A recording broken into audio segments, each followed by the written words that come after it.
The person I loved the most recommended me 100 Years of Solitude by Gabriel Garcia Marquez. And I was looking for it because I had that book and I couldn't find it anywhere. And the day after, the writer died.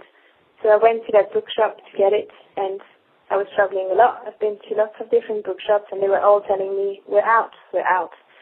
Like, we called the publisher, they're out as well, we can't find it anywhere. Finally, I found it in a really old bookshop. And I read it in 2 weeks. And I thought there was some kind of hidden message in it, why my boyfriend at the time recommended me this book. And I recognized myself in it really deeply. And I thought that was all the characters at the time. Each time a new character was coming up, I was like, this is me. I would have done it the exact same way.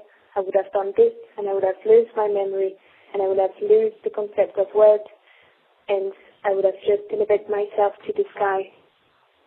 And I finished the book 4 days ago.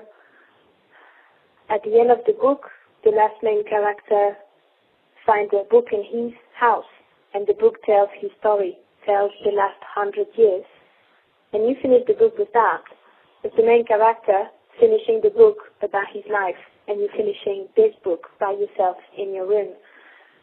And my reflex was to throw the book against the wall. I had no idea what reality was about anymore.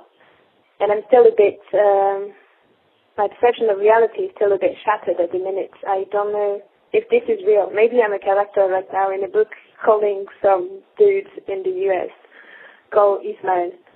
And I'm just telling him that I finished a book about the story of someone. But it's probably mine. So yeah, here we are. I recommend 100 Years of Solitude. Take care. Bye.